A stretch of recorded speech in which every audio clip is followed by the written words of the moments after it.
ফেসবুকে বন্ধুদের সাথে আড্ডা দিচ্ছিলাম, ঠিক তখনই মা বলল, বাবা বালতিটা একটু ছাদে নিয়ে দিবি, কাপড়গুলো শুকাতে দিব।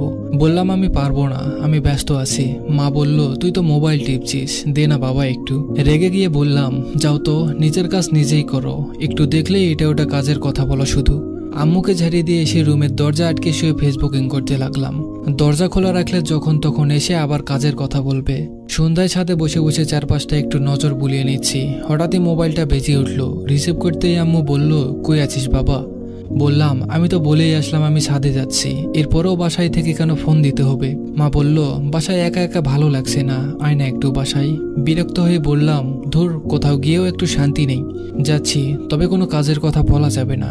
মুচকি একটা হেসে দিয়ে বলল, আচ্ছা আয়। বাসায় আসলাম। আম্মু রান্নাঘরে রান্না করছে আর আমি ড্রয়িং রুমে বসে টিভি দেখছি। একটু পরেই আবার আম্মু রান্নাঘর থেকে আমার কাছে আসলো আর বলল, বাবা রান্নাঘরের ট্যাপে পানি আসছে না, একটু পানি এনে দিবি ওই ট্যাপ থেকে।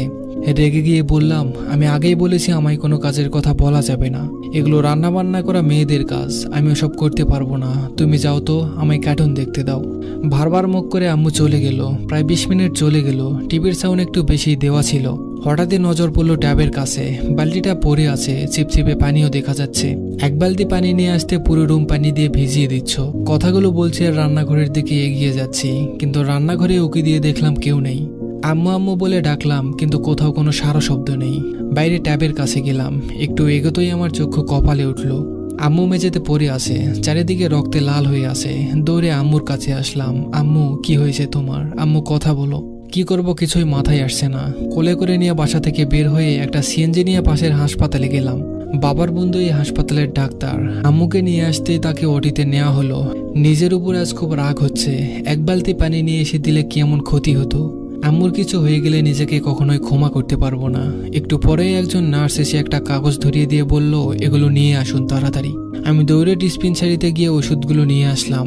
আমি এসে দেখি ওবায়দুল আঙ্কেল ওটির বাইরে দাঁড়িয়ে আছেন। আঙ্কেলকে বললাম, আম্মুর অবস্থা কেমন এখন? আঙ্কেল বললেন, তোমার আম্মুর অবস্থা খুব খারাপ। তোমার আম্মুকে আমি গত সপ্তাহে বলেছি ভারী কাজ না করতে, কিন্তু কে শোনে কার কথা? শরীর একেবারেই দুর্বল, পড়ে যাওয়ার জন্য অনেক রক্ত বেরিয়ে গেছে।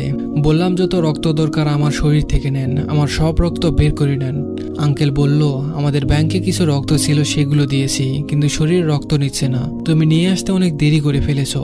কষ্ট হলেও বলতে হচ্ছে, এখন সবকিছু উপরওয়ালার হাতে, আমাদের করার কিছুই নেই। তবুও ডাক্তাররা শেষ চেষ্টা করছে। চোখের পানি মুছতে মুছতে বললাম, প্লিজ আঙ্কেল, এমন বলবেন না, আমার আম্মুকে বাঁচিয়ে দেন। আমার কথা শেষ না হতেই সাদা কাপড়ে মুড়িয়ে একটা নিতর দেহ নিয়ে নার্স বেরিয়ে আসলো। একজন ডাক্তার এসে আমার কাঁধে